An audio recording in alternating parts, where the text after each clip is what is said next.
Mas vamos dar início aí ao nosso estudo bíblico de hoje, governo humano. Tudo bem? Então tá. Quando nós olhamos, e eu sempre digo isso para os amados que estudam a palavra de Deus juntamente conosco, nós falamos de governo humano, primeiro nós analisamos o título, o tema, o assunto que nós vamos tratar e ver exatamente o que significa isso. Então, quando se fala em governo humano, quando alguém governa, alguém toma a direção, alguém lança a mão, né? Alguém toma as rédeas das coisas. Quando se fala humano, significa que o ser humano ele passou a meio que liderar, meio que querer tomar as rédeas de todas as coisas, né? E é por isso que Jesus ele vai estabelecer o milênio aqui na Terra, tá bom? Então, eu gostaria de estar usando uma base para esse início de estudo bíblico que está escrito, que está relatado no livro do Gênesis. Gênesis capítulo 8, a partir do versículo de número 15. Se você puder ler comigo, tá bom? Só quero lembrar a você que eu vou... Glória a Deus, temos algumas pessoas aqui assistindo também. Nossa irmã Vera Zanin chegou aqui conosco. Deus abençoe suas vidas em nome de Jesus. Um abraço.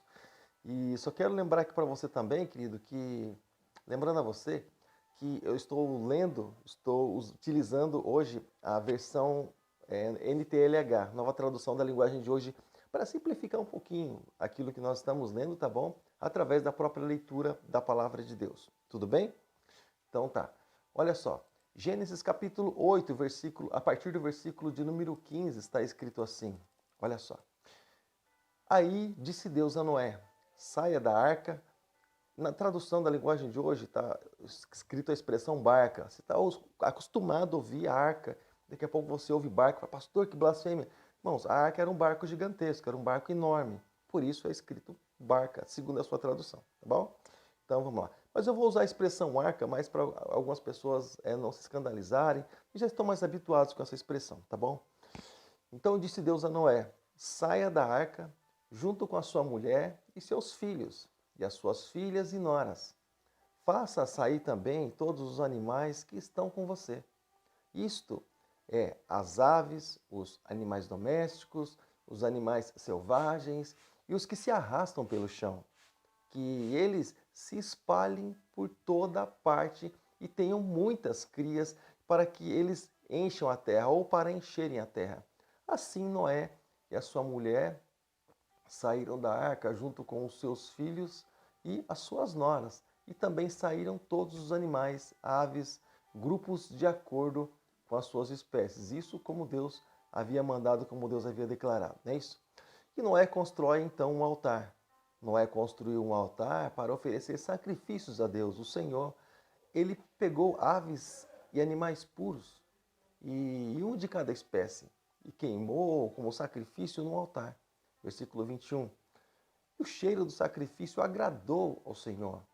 E ele pensou assim, nunca mais vou amaldiçoar a terra por causa da raça humana, pois pois eu sei que desde a sua juventude as pessoas só pensam coisas más. Também nunca mais destruirei todos os seres vivos como fiz desta vez. Enquanto existir o mundo existir, sempre haverá semeadura, colheita, frio, calor, verão, inverno, dia e noite. Então, há uma questão que nós precisamos entender quando nós estamos lendo. É preciso prestar atenção. Ele diz que nunca destruiria da mesma forma, entendeu? Que foi feito no passado. Ou seja, ele não disse que não destruiria. Ou seja, ele disse que não será do mesmo processo ou não utilizará o mesmo procedimento. Então, é bom se apegar a esses detalhes aí que a Bíblia nos mostra, tá bom? Para que a gente realmente possa entender aquilo que o Senhor está querendo dizer para cada um de nós, tá bom? Vou dar o meu bom dia aqui. Bom dia a todos. Bom dia a todos. Então, para que a gente não venha a dizer assim, mas Deus disse que não destruiria. Não, ele disse que não utilizaria o mesmo procedimento. Porque no final de todas as coisas, esse processo seria diferenciado. Esse processo de destruição, vamos chamar assim, seria algo diferenciado ali da parte de Deus. Então, porque Deus ele fez uma aliança com Noé. Então, daquela forma não seria mais destruído. Porém, também foi feito ali outras alianças, mas a questão é que, de outra forma, Deus ele agiria claro. Ah, assim está escrito também a respeito da aliança de Noé, porque Deus ele fez, né, uma aliança com Noé, né, como nós estamos lendo. Deus fez ali uma aliança com Noé, e é importante nós sabermos a respeito disso.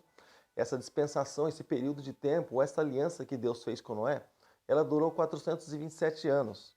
E desde então, desde o tempo do dilúvio até a dispensação do homem sobre a superfície da terra, ou seja, mais 427 anos foi que durou essa aliança, esse período de tempo. Lembrando que a dispensação significa um período de tempo, tá bom? Dispensação, período de tempo, tá? Onde normalmente, como nós comentamos lá na introdução, que Deus faz uma aliança e o homem ele precisa assumir algumas regras ali também, e nisso também Deus ele tem algo para o homem, enfim, algumas regras aí, assiste lá a introdução das 7 dispensações, você vai entender o que eu estou te falando, para a gente não repetir tudo de novo, tá bom? Por isso que é importante nós pegarmos esses estudos que nós postamos no nosso canal aqui no YouTube, a gente pegar firme para a gente ir parte por parte, senão a gente não consegue entender aquilo que o outro está falando lá atrás, tá bom? Então tá. Então, o homem ali, ele fracassou. Ah tá, essa aliança está escrito também aí em Gênesis capítulo 10, versículo 35, daquilo que eu acabei de falar, tá bom? A respeito da duração. Então, nessa aliança, o homem ele fracassou inteiramente ali o julgamento do dilúvio, a marca do fim da segunda dispensação. Ali entra na terceira dispensação, que é a que estamos estudando hoje, tá bom? A declaração da aliança ali diretamente com Noé sujeita a humanidade à prova, à luta, à tribulação sobre a sua vida, tá bom? O homem ali, ele é essencialmente responsável pelo governo do mundo. Porém, nós entendemos algumas coisas quando nós olhamos para o primeiro livro de Samuel, já te fala sobre isso, tá bom? Então, de acordo com a vontade de Deus, né, essa responsabilidade passou sobre ali os judeus, os gentios, até que o fracasso de Israel sobre a aliança ali da Palestina, Deuteronômio capítulo 28, quando Deus estabelece as bênçãos e as maldições, ele dá um relato lá daquilo que aconteceria quando alguém guardasse ou não a sua palavra, tá bom? Então, lembrando que, por exemplo, falando em governo humano, lembrando quando o rei, aliás, quando Samuel era profeta em Israel, Samuel era profeta e era também juiz. Então Deus começou ali a delegar a autoridade ali para Samuel, mas o povo começou a ficar desgostoso com Samuel. Por quê? Porque Samuel já estava ali um pouco velho. Samuel ele tinha dificuldade de seguir ali, de estar acompanhando as guerras e tudo mais. Por quê? Porque Samuel já era velho, Samuel era avançado em idade. Então o que aconteceu? O povo disse assim para Deus assim, dá-nos outro rei. Nós não queremos mais Samuel como rei, nós queremos um outro rei. Olha só, mas eles se esqueceram de que Samuel era exatamente aquele rei que Deus havia dado. Exatamente aquele rei que Deus havia prometido e liberado para o povo.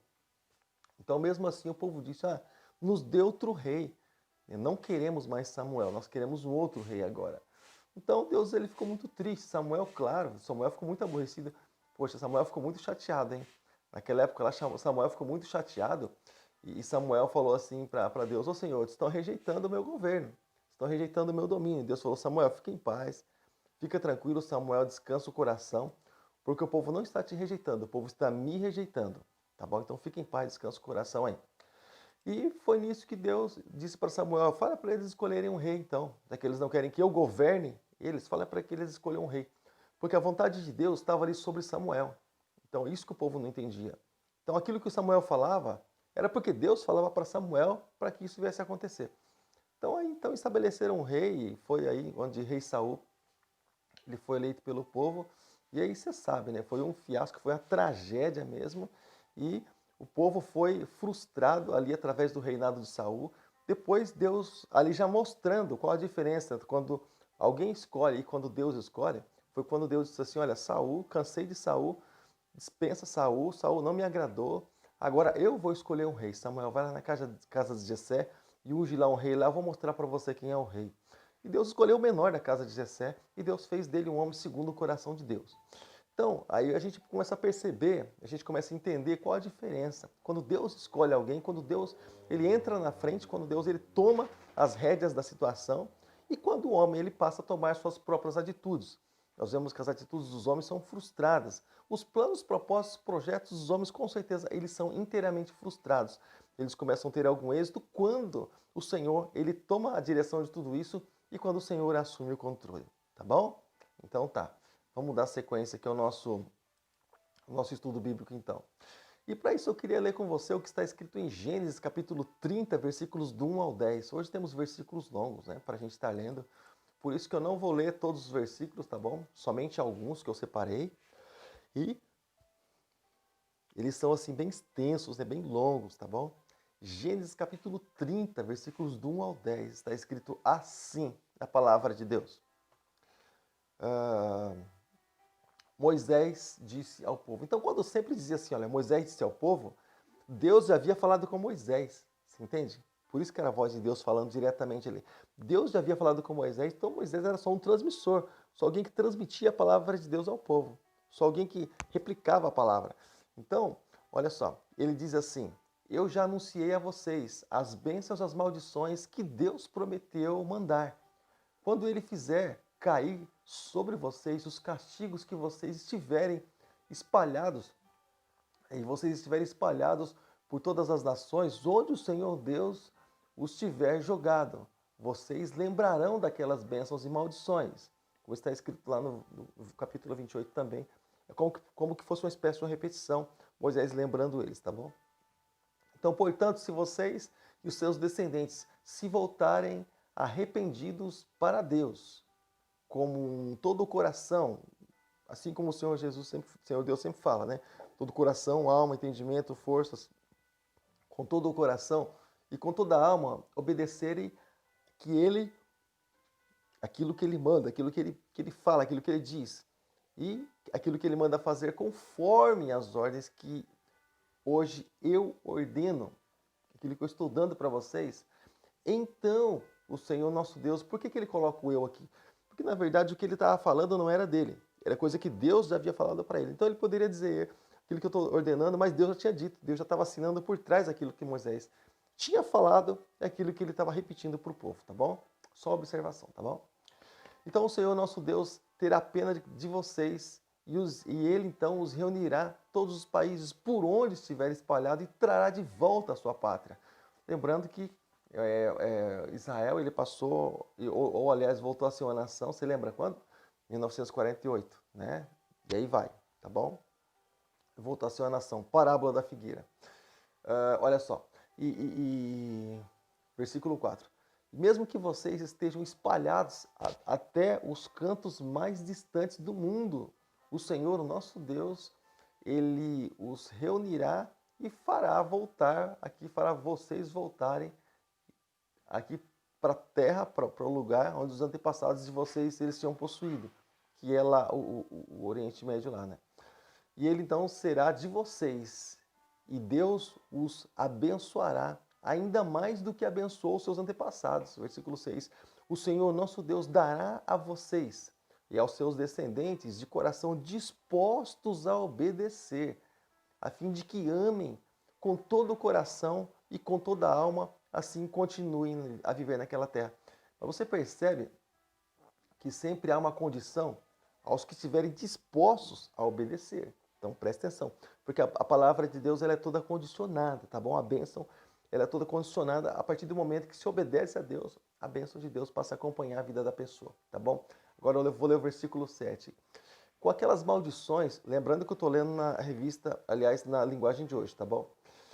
Com aquelas maldições, o Senhor Deus, ele castigará todos os inimigos, todos os que odeiam e perseguem vocês. E vocês obedecerão de novo a Deus, o Senhor, e cumprirão todos os mandamentos que hoje eu estou dando a vocês. Então, o Deus os abençoará em tudo que vocês fizerem e dará muitos filhos, muitos animais e boas colheitas.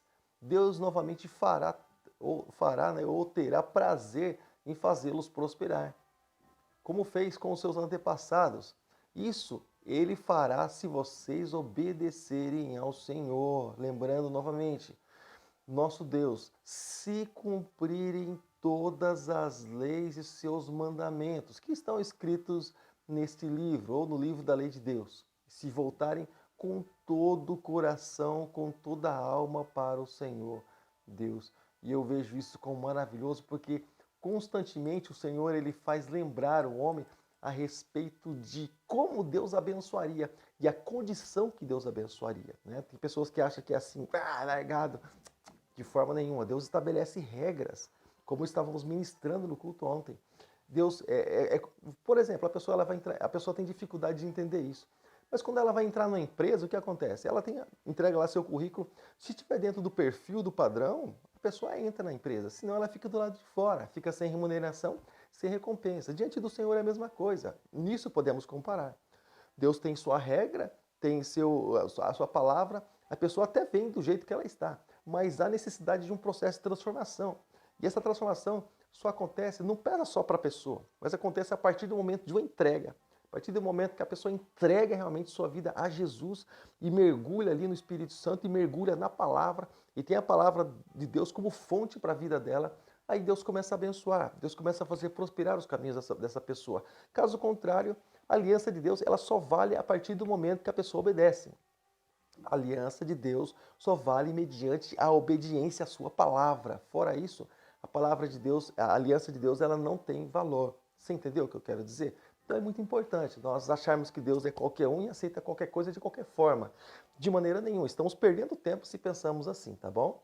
Mas Deus ele tem suas regras também, como todo lar tem sua regra, toda empresa tem sua regra, todo comércio tem sua regra, toda cidade, todo estado, todo país, enfim. Deus também tem suas regras, seus estatutos, tá bom? Então tá.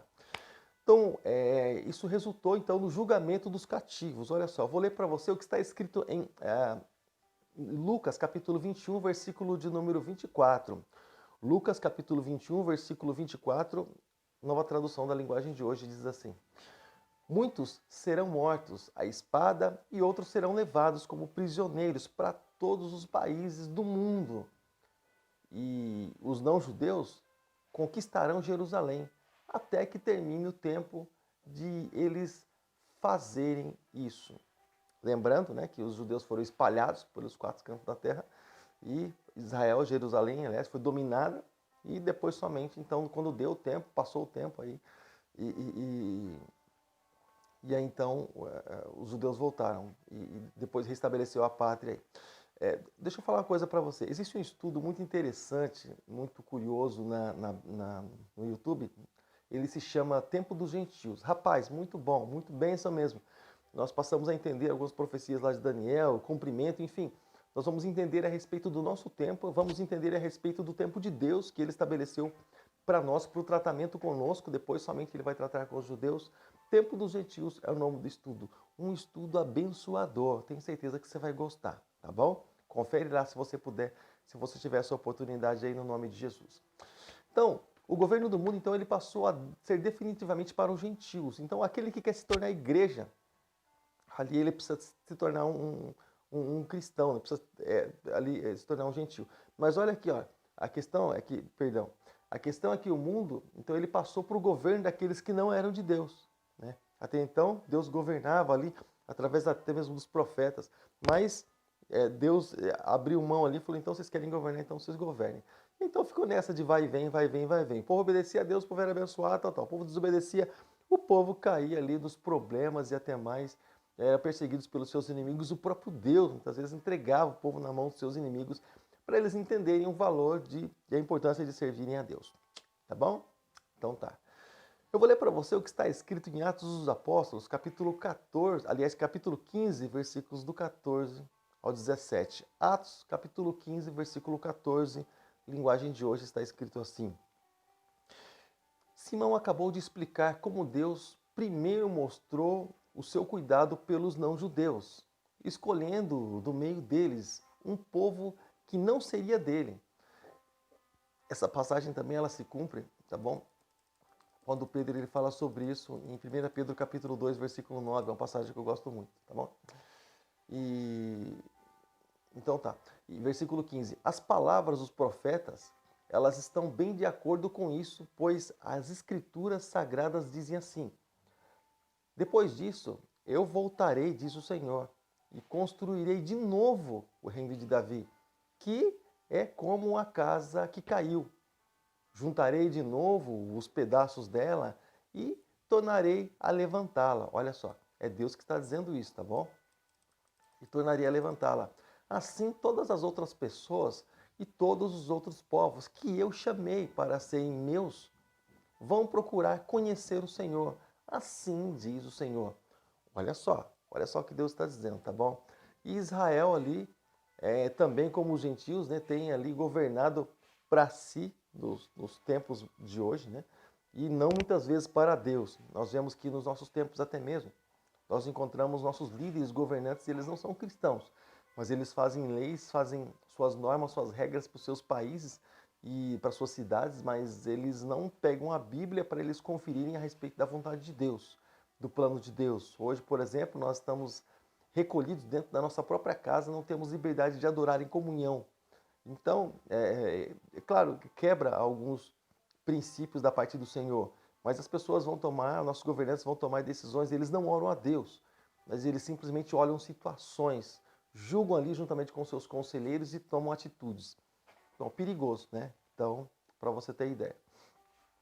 Então, nesse trecho aí, nós entendemos, querido, que Noé e seus descendentes, como nós lemos lá em Gênesis, eles contêm ali alguns pontos que ali pedem a nossa atenção, destaca, nós precisamos estalar nossos olhos para isso, tá bom? Ou seja, a bênção e a promessa de Deus, o pacto que Deus fez com Noé e também com toda a alma vivente. Nós vamos ver um pouco sobre isso agora, tá bom?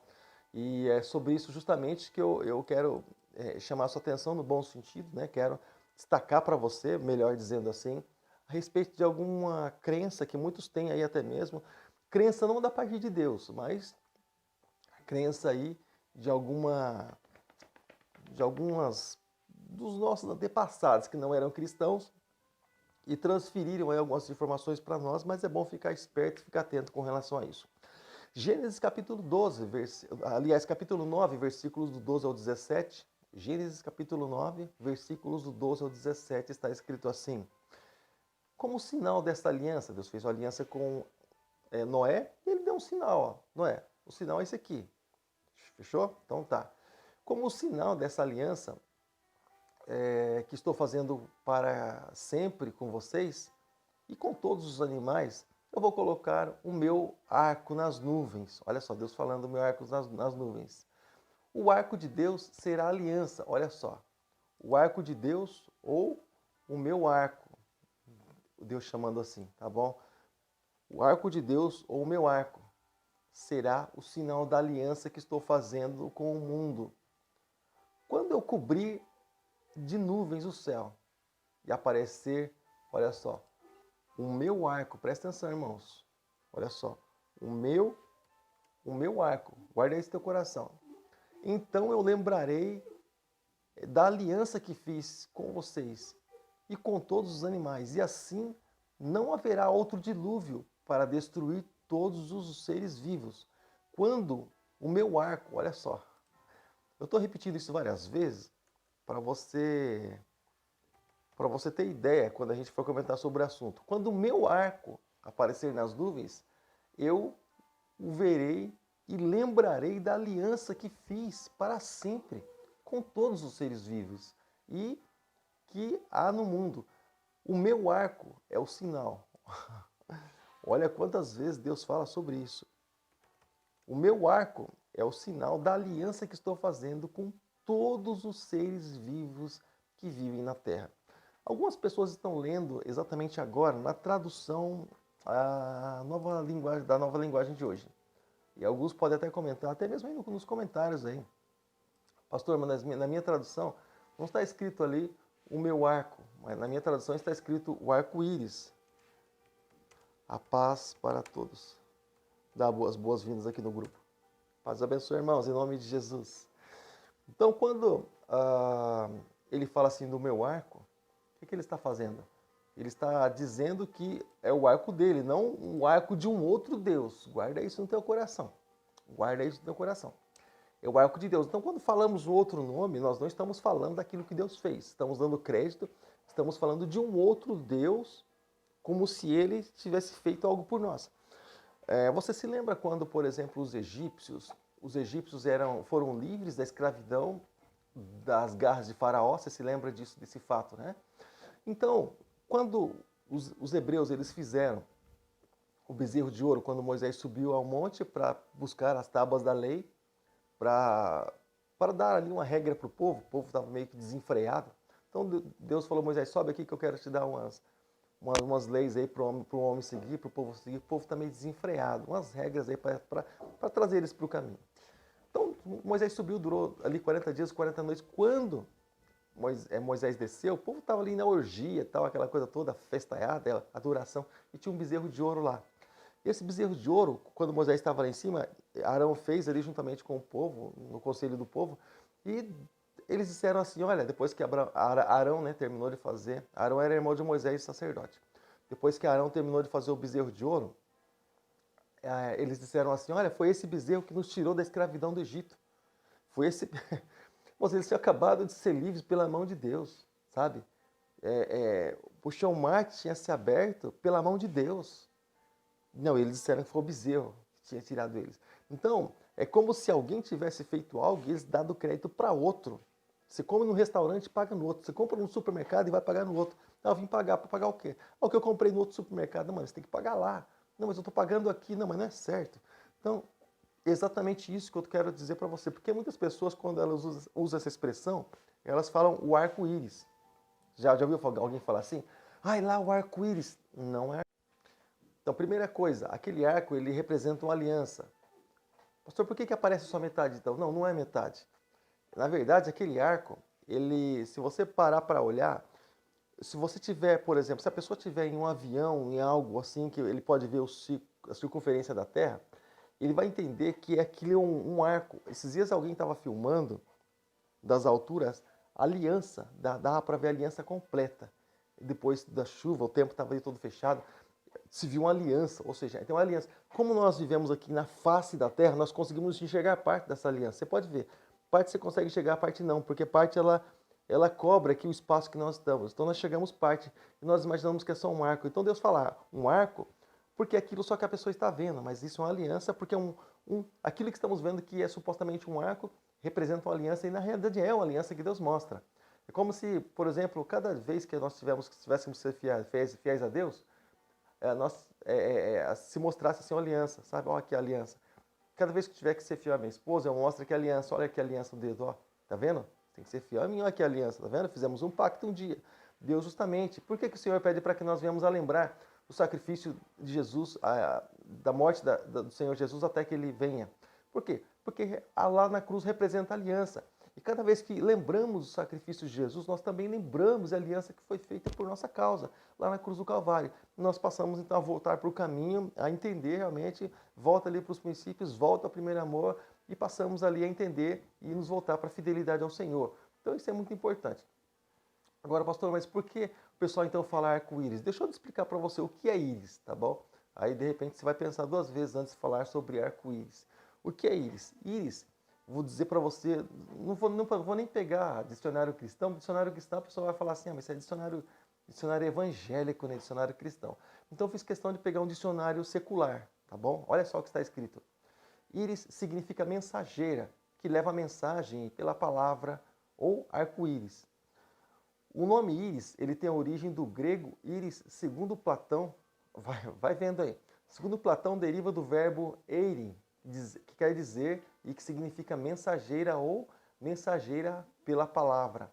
Na mitologia grega, Íris era uma deusa mensageira dos outros deuses e se manifestava ali como um arco-íris colorido no céu e simbolizando a ligação entre terra e céu. Te lembra alguma coisa, não? Te lembra alguma coisa? Então tá. Então a deusa Íris, olha, presta atenção, a Íris é uma deusa, tá bom? Então a deusa Íris é descrita como também uma virgem com asas de ouro e que consegue se mover, ou consegue se mover ali em todos os lugares do mundo, até mesmo nas profundezas do oceano, do mundo subterrâneo. Você percebe a quem que ela está querendo se comparar, né? Então, muitas vezes, a figura de deusa mensageira de Íris é substituída por Hermes. Olha só, a coisa vai puxando. É um fio, né? E principalmente na série de contos que formam a Odisseia de Homero. Então, você entendeu o que é Íris? Então, muitas pessoas falam assim, o arco-íris. É a impressão que uma outra deusa fez aliança com o homem. Então, por isso o arco está posto no céu. Então, por isso que quando nós chamamos de o arco de Deus. O cristão, pelo menos, chama assim, né? De o arco de Deus ou o arco celeste, enfim. Íris já tem um outro significado, já parte para o outro lado. Não tem relação nenhuma com o cristianismo, tá bom? Nem relação nenhuma com aquilo que Deus fez lá no passado. A pessoa está falando de uma outra coisa. Então, vamos lá. Essa conversa de pagão. Então, alguns pensam até mesmo antes do dilúvio, né, que nunca houve chuva. Ali, quando eu falo chuva, eu falo assim, algo molhando a terra, porque a chuva caindo diretamente do céu, ela não, tá bom? Porém, havia ali algo que substituía, algo que, vamos dizer assim, supria a necessidade do povo naquela época, que era como que um orvalho que molhava a terra, né, que regava ali as plantas da terra, tá bom? E Gênesis capítulo 2, versículo 6, você vai encontrar isso, né? Também Ezequiel, ele teve uma visão, olha só, a respeito do arco, eu vou dizer para você. Ezequiel capítulo 1, versículo 28, está escrito assim. E a sua luz tinha todas as cores do arco de Deus nas nuvens, e esta era a luz brilhante que mostra a presença da glória do Senhor. Olha só que interessante, hein? Olha só que curioso. Lá em Ezequiel, ele já tinha tido essa visão, ele teve essa visão, tá bom? Como o aspecto de um arco que aparece no dia da chuva, como muitos dizem arco-íris, mas é o arco de Deus, assim era o aspecto do resplendor em redor. Era um aspecto assim semelhante à glória do Senhor, visto que cai sobre o rosto e ouvi a voz que falava. Aí ele parou, então ele passou a ouvir a voz do Senhor Deus, que começou a ministrar aos ouvidos dele, começou a falar diretamente com ele, tá bom? Em Gênesis capítulo 9, também no versículo 21, nós encontramos algo ali bem interessante, tá bom? Nós vemos que ali a embriaguez de Noé, ela nos faz ver, nos faz entender que um homem ali ricamente abençoado por Deus, que foi o caso de Noé, um homem que Deus abençoou de uma forma grandiosa no meio de uma geração corrupta, tá bom? Então, o homem ricamente abençoado por Deus, ele pôde ser vencido pelo pecado e pelo pecado da carnalidade, nós podemos chamar assim, tá bom? E nós podemos entender, então, a fragilidade do homem. E ele foi vencido pelos pecados carnais. E, de passagem, nós percebemos, nós entendemos, nós começamos a ver, de uma maneira assim muito clara, que o procedimento correto de Sem e Jafé, eles foram ali aceitos por Deus. Café para mim. Aceitos por Deus. E nós vamos perceber, nós vamos entender que o sentimento ali moral desenvolvido dos irmãos que tomaram essa atitude correta, sem Jafé, geraram alguma coisa no mundo espiritual e até mesmo ali diante dos seus descendentes, tá bom? Então, porém, nós notamos também que Cã tomou uma atitude errada e a maldição caiu sobre Canaã, que era seu filho, tá bom?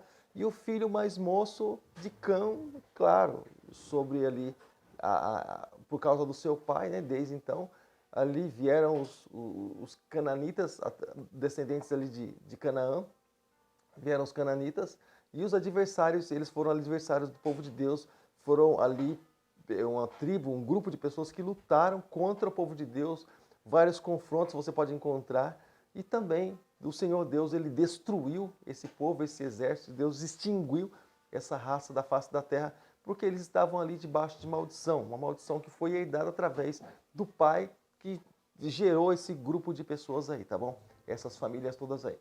Tudo bem até aqui? Então tá. Então vamos lá.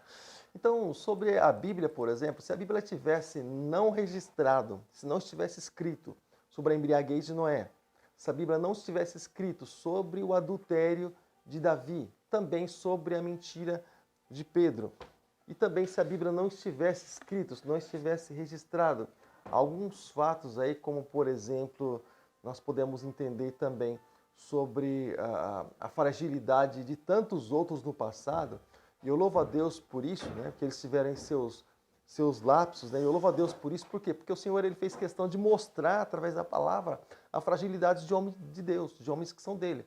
Por exemplo, você pode encontrar na vida de Elias, o homem que fez esse fogo do céu. Coisa tremenda. Porém, você vai encontrar fragilidade nele. Quando ele diz, Senhor, eu não sou melhor que os meus pais, me leva, me tira dessa vida, me tira desse mundo, cansei. Então você vai encontrar, ele pediu a própria morte. Então você vai encontrar fragilidade até mesmo em homem de Deus, homens que Deus honrou, mas que mostraram que eles têm, eles vivem ali na carne, e um corpo corruptível eles vivem. Então eles são sujeitos ao pecado sim, e nós louvamos a Deus. Cada vez que nós olhamos para isso, nós entendemos que nós não somos assim uma raça falida, mas nós somos seres humanos assim como os lá do passado. Porém, nós entendemos também, quando lemos em Tiago, que a oração de um justo pode muito em seus efeitos, que até mesmo ele dá o exemplo de Elias. Elias orou, parou de chover, Elias orou, choveu de novo. Mas Elias era um homem sujeito às mesmas paixões que nós. Ou seja, significa que ele está trazendo para nós o valor da oração e da intercessão. Então não é porque existem fraquezas em nós que nós vamos nos entregar essas fraquezas, mas nós podemos buscar a Deus e Deus, ele ali na sua bondade, com certeza irá nos ajudar para nós permanecermos nessa caminhada, tá bom? Então tá. Enquanto a gente está aqui, ó, eu vou dar uma bisbilhotada de meio minuto para ver quem que chegou aqui conosco. Chegou mais alguém conosco? Bom, temos aí algumas pessoas conosco também. Depois do nosso estudo, nós vamos lá dar um alô para os irmãos que estão participando juntamente conosco, tá bom? Depois do estudo nós vamos lá. E hoje, lembrando que a escola bíblica seria na igreja, né? Escola bíblica dominical, mas como hoje não está tendo culto presencial, então nós estamos realizando a escola bíblica no lar, que é esse momento em que nós compartilhamos aqui com você, tá bom? Estamos aqui na sala da nossa casa, para você ter ideia, ministrando aqui esse estudo bíblico a teu coração. Pastor, esse fundo verde, achei que você estava nos Estados Unidos. Não tô lá ainda não, vou chegar lá. Esse fundo verde aqui é simplesmente porque nós vamos, através desse trabalho, levar para um estúdio, para um programa de computador, né? Nós vamos elaborar algo aí e deixar esse estudo ilustrado, com fundos bíblicos, cada vez que a gente vai falando, vou passando os versículos bíblicos para você e para abençoar a tua vida aí no nome de Jesus, tá bom? Dá muito trabalho, claro, sim, mas a intenção nossa é abençoar, não olhamos por preço, mas nós olhamos para aquilo que nós podemos ter aí de retorno da parte do Senhor, tá bom? Então tá. Então, eu quero abrir com você também, eu quero participar com você aqui nessa hora, aqui olhando, querido, para a palavra de Deus mais uma vez, lembrando que eu estou voltando aqui para o meu estudo bíblico, tá bom? Então, assim que eu comentei com você, como se a Bíblia não tivesse escrito a respeito da fraqueza desses homens, você achar que Davi era perfeito, você achar que Elias era perfeito, você achar que Pedro era perfeito, que Paulo era perfeito. E o próprio apóstolo Paulo disse isso, as coisas que eu quero fazer eu não faço, mas as que eu quero, essa eu faço, elas estão sempre diante de mim. Ou seja, então nós percebemos que foram homens sim usados por Deus, mas Deus, até mesmo no meio das dificuldades deles, Deus usou, Deus abençoou cada um deles, Deus fez coisas grandes através de cada um deles, respeitando, claro, ali o limite de cada um deles, tá bom? Então, nós podemos verificar o quê? Falhas desses homens, né? E Deus não autoriza nós a cairmos, claro, nos delitos, né? Porque deles nós já temos a história a respeito do aviso.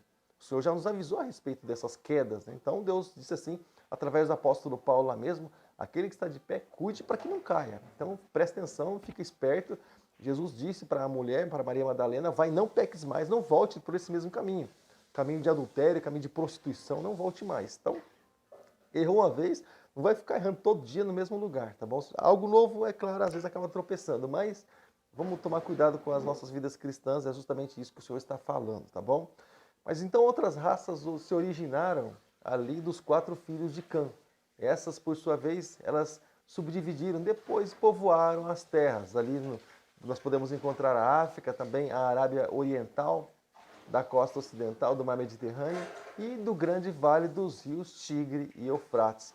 Então nós podemos encontrar aí alguns descendentes até mesmo vindo diretamente de Cã, ali, através da linhagem dele, tá bom? Os descendentes de Noé, vamos ver quais são os descendentes de Noé. Os descendentes de Noé nós podemos encontrar Jafé, ali zona norte das nações, e também das proximidades do Mar Negro e Cápso, e as raças da Europa e da Ásia. Os descendentes de Cão nós podemos encontrar ali também zona sul das nações, Arábia Meridional, Central, Egito, costa oriental do Mediterrâneo e costa ocidental da África. Canaã, ali, o filho de Cã, tá bom?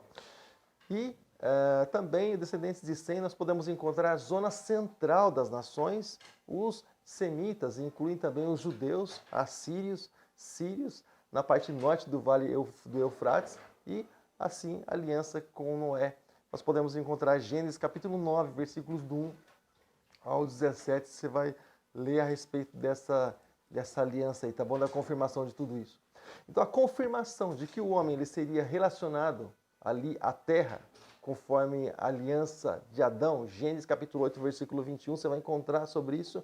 A confirmação da ordem, da natureza, você vai encontrar em Gênesis capítulo 8, verso 22, são muitos versículos, não vou estar lendo todos para você, tá bom? E o estabelecimento do governo humano, você vai encontrar em Gênesis capítulo 9, versículos do 1 ao 6. Também o estabelecimento do governo humano, né? Já falei para você. A garantia de que a terra não seria ou não sofreria outro dilúvio, você vai encontrar tanto em Gênesis capítulo 8, verso 21, como também em Gênesis capítulo 9, no versículo 11. A declaração profética de que poderia, procederia, aliás, viria depois de Cã, né? Uma posteridade inferior, serviçal, você vai encontrar em Gênesis capítulo 9, versículos 24 e 25. Isso porque houve a maldição, tá bom? Por isso que essa posteridade é inferior, inferiorizada por causa da maldição que veio sobre ela. Também a declaração profética de que haveria também uma relação especial entre o Senhor Deus e Sem. Gênesis capítulo 9, versículos 26 e 27 também você vai encontrar, olha só quanta coisa. Então tem lição de casa para você ler aí por várias horas, tá bom? Então a declaração profética também de que Jafé procederiam ali, através dele, raças dilatadas, ou seja, expandiria, né? Gênesis capítulo 9, versículo 27, ou seja, os governos, as ciências, as artes têm provido aí, geralmente, de descendentes de Jafé. Então foram abençoados assim, a história é confirmada ali no exato cumprimento dessas declarações. E a palavra de Deus, nós podemos sempre dizer, sempre declarar que ela não volta vazia, mas ela sempre cumpre o resultado para o qual ela é enviada. E assim como acontece com a chuva, está escrito isso em Isaías capítulo 55, você pode conferir ali nos primeiros versículos, tá bom? Então tá. Então no capítulo de Gênesis nós podemos encontrar, nesse capítulo aí, que no começo da confederação, do engrandecimento humano, que Deus desaprovou, literalmente desaprovou. Gênesis capítulo 11, nós podemos encontrar sobre isso, tá bom? Deus aprovou e Deus impediu o projeto do homem. Deus entrou, Deus simplesmente interferiu. E ali Deus trouxe um fracasso sobre a construção da Torre de Babel. E você pode ler Gênesis capítulo 11, ali nos primeiros versículos, sobre a construção dessa torre, tá bom? E também, a intenção dessa torre, na verdade, era ali a arrogância chegou no coração do homem, né? Porque o homem queria construir a torre que chegasse ao céu. Ou seja, só existiria uma maneira de chegar ao céu. O homem queria chegar da sua própria maneira. E aí Deus rejeitou, simplesmente reprovou. E há 2000 anos atrás ele mostrou uma maneira de chegar ao céu. E o homem pôde entender a maneira correta de chegar ao céu somente através de Jesus Cristo. João capítulo 14, versículo 6, lemos sobre isso ontem. Jesus disse, eu sou o caminho, a verdade e a vida, ninguém vem ao Pai a não ser por mim. Ou seja, ninguém vem ao Pai, em outras palavras, ninguém vai ao céu a não ser por mim. Não vai através de torres de Babel, não vai através de nada, somente através de Jesus Cristo, tá bom? Então nós vemos aí então que a posteridade abençoada por Deus, nem sempre ela surgiu pela linha do primogênito. E nós entendemos ali que o terceiro filho de Sem, né? Nós podemos entender isso aí através de Gênesis capítulo 10, versículo de número 22. Né? E não foi o primeiro, né? Foi aquele pelo qual foi abençoado, mas não foi o primeiro, tá bom? Nós podemos encontrar também sobre a história de Jacó e Esaú. Nós entendemos que Jacó foi o segundo, Esaú nasceu por primeiro. Porém, Deus disse, eu vou abençoar o menor, vou fazer algo diferente aqui. E Deus abençoa e ele é Deus, ele é o Senhor. Ele faz aquilo que lhe apraz, como diz o Salmo de número 115. Ali no primeiro e segundo versículo nós podemos ver isso também, tá bom? Então em Gênesis capítulo 5 nós vemos também que as idades dos patriarcas, elas vão quase sempre diminuindo. Porventura seria lícito entender que os anos eles eram no princípio mais curtos e assim eles foram se tornando atualmente? Seria assim então nós podemos compreender que caso o homem ele pudesse ali esperar, na época, né, eles podiam esperar 100 anos, por exemplo, para você ter ideia, para nascer o primeiro filho. Outros esperavam 150, 140 anos, Hoje, se o homem esperar 70, ele já não tem mais. Então, para você ter ideia. Então, antigamente os homens esperavam bem mais. Porém, como o tempo foi diminuindo, né? Então, o homem, claro, hoje se espera até 30, 40 anos, já se acha um absurdo uma mulher ter filhos, né? Porque a idade já está ultrapassada, se fala de idade de risco. Então, porque o corpo foi modificando, a genética foi modificando, enfim. Hoje o homem está muito mais frágil, né? Ele vive muito menos, claro, do que no passado. É só nós lermos aí a genealogia e ver o tempo de vida de cada pessoa, quanto ela viveu e tudo isso mais. Alguns lá no princípio mesmo, no princípio lá viviam aí mais de 900 anos e sem problema algum, saudáveis, enfim. Vamos lá. Então a chamada de Abraão, Gênesis capítulo de número 12, estamos quase terminando, tá bom?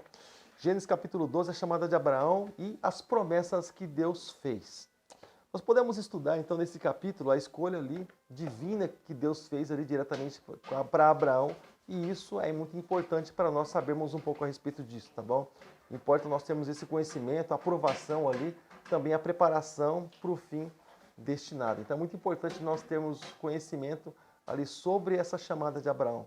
O plano de Deus, né, mediante ali ao escolhido de Deus, de abençoar muitos povos, serão benditos todas as nações da terra através de você, Abraão.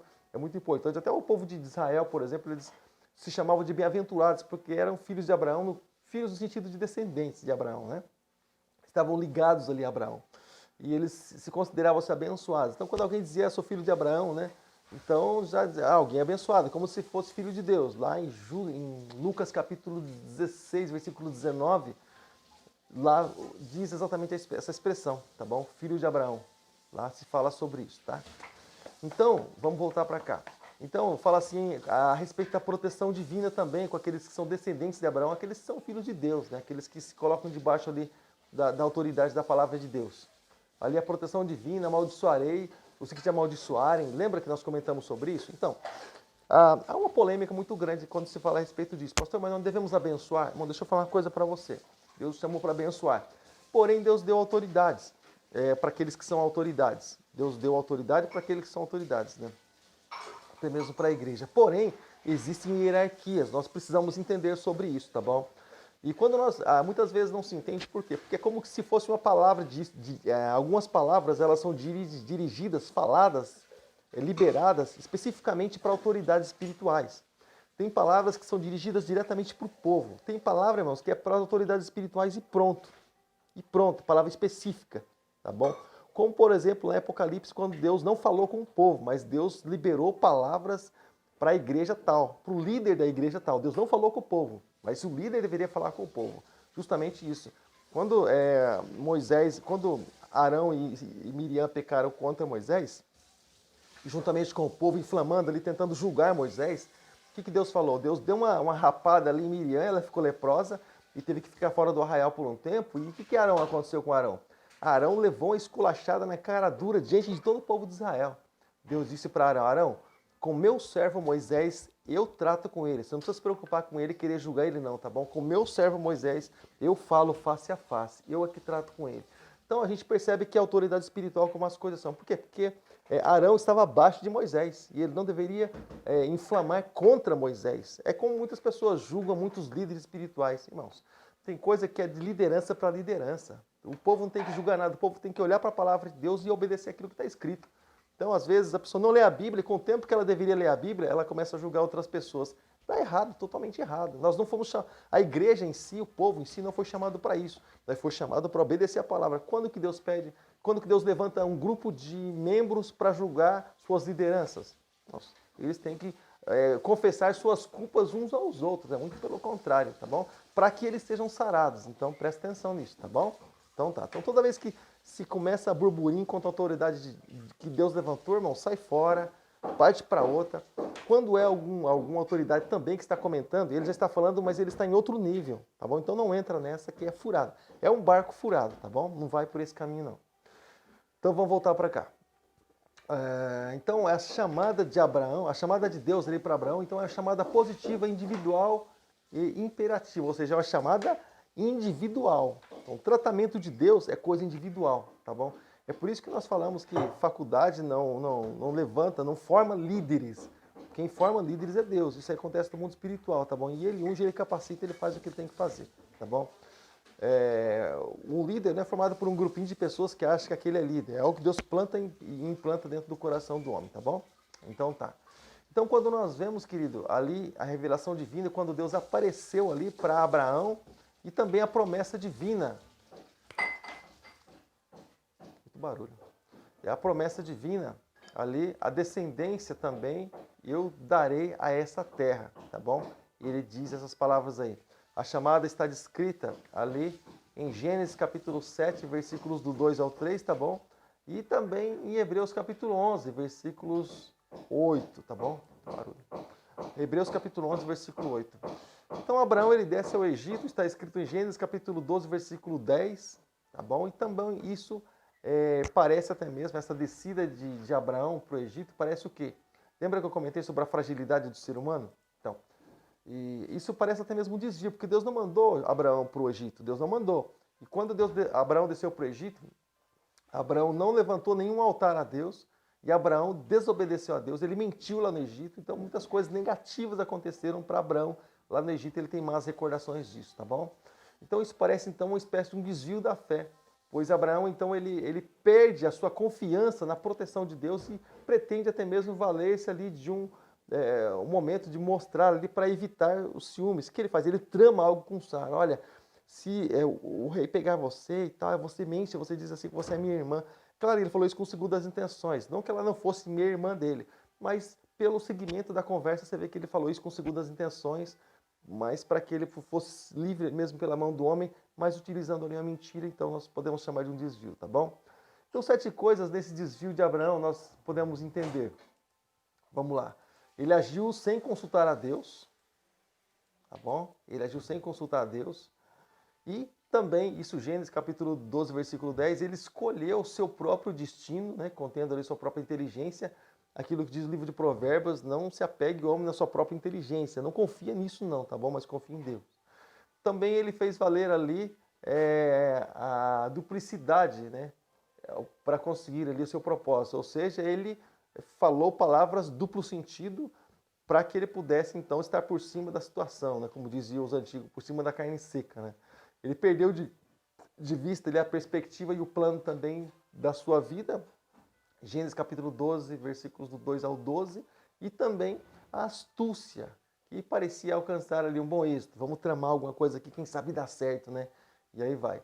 Então ele achou-se ali mais tarde, ali enlaçado num trama em que ele mesmo fez para ele, um laço que ele mesmo fez para ele, nós podemos dizer assim, onde ele foi censurado, um homem de Deus, um homem ali amigo de Deus, um homem que Deus falou assim para... Você acha que eu vou fazer alguma coisa sem falar para o meu amigo Abraão? De jeito nenhum. Eu vou falar para o meu amigo Abraão lá, aquilo que eu vou fazer, aquilo que está no meu coração. Abraão, eu vou destruir Sodoma e Gomorra, Abraão. Então, permitiu até que Abraão intercedesse pelo povo, ou seja, então, esse mesmo Abraão, ele foi ali censurado por um homem pagão, por um homem que nem Deus era, sabe? E mudar ali aquela coisa, né, aquela vergonha de Abraão diante dos seus servos, porque isso não foi no particular, né? Isso foi também diante dos seus servos, tá bom?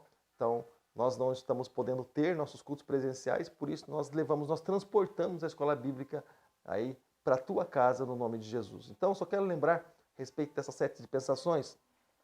Eu vou passar, tomando um cafezinho, eu vou passar aqui para você sobre essas referências bíblicas, a respeito dessas dispensações, a respeito dos picos, né? Dessas referências que destacam por causa de acontecimentos aí com os homens de Deus. Olha só, Gênesis capítulo 2, versículo 3, lemos sobre isso, né? Antes, ali no princípio também. E também Gênesis capítulo 4, versículo 8 também, ali nós vemos Noé. Depois encontramos também, eu vou falar só os acontecimentos, tá bom? Ó, nós passamos por Adão, Noé, Babel, comentamos sobre hoje, Abraão, começamos a falar sobre isso, Israel, depois nós vamos passar para a igreja, tá bom? E depois ali sobre os 7 anos de tribulação, quando vai acontecer isso na terra, enquanto o povo vai estar nas alturas com Jesus e ali entrando no milênio, depois juízo final, tá bom? Esse é o final de todas as coisas. Final em algum sentido, eternidade com Deus e eternidade de sofrimento, porque final de morte, assim no sentido de desaparecer, exterminar, extinguir, isso aí não vai existir, tá bom? Nós somos sempre eternos, seja com Deus, seja para perdição, mas nós somos sempre eternos. Por isso que nós buscamos a presença do Senhor, para que nós possamos usufruir daquilo que vem de melhor para as nossas vidas. Então tá, eu vou encerrar aqui com os meus irmãos da minha gravação, os amados aí do meu canal no YouTube, tá bom? Segura um pouquinho que eu já falo com você, tá bom? Eu vou encerrar aqui com os meus amados aqui na minha gravação. Querido, que a graça e a paz seja contigo, tá bom? Semana que vem, no próximo domingo, estaremos com a Escola Bíblica no Lar novamente. Não se esquece, se inscreva no meu canal, deixa seu like, tá bom? Compartilha e nos abençoe em nome de Jesus. E com certeza Deus vai te abençoar. Nós acabamos de ler. Aqueles que abençoarem serão abençoados. Seja um abençoador, alguém um dia vai abençoar você em nome de Jesus. Graça e paz, Deus abençoe. Um abraço, até a próxima. Olá, graça e paz, Deus abençoe sua vida em nome de Jesus. Eu estou aqui nessa hora exclusivamente para pedir para você se inscrever no meu canal, para que você deixe o seu like, o joinha e para que você também compartilhe esse vídeo com tantas outras pessoas para o nosso crescimento, tá bom, querido? E pedindo uma última coisa para você, clica aí no sininho para que através disso você possa estar recebendo notificações. Cada vez que eu postar um vídeo, você vai estar sendo notificado pelo YouTube, tá bom, querido? Amado. Então, é isso aí. Eu fico por aqui. Que Deus abençoe grandemente sua vida em nome de Jesus. E nós vamos deixar nosso encontro marcado até o nosso próximo vídeo em nome de Jesus. Um abraço, graça e paz. Até lá.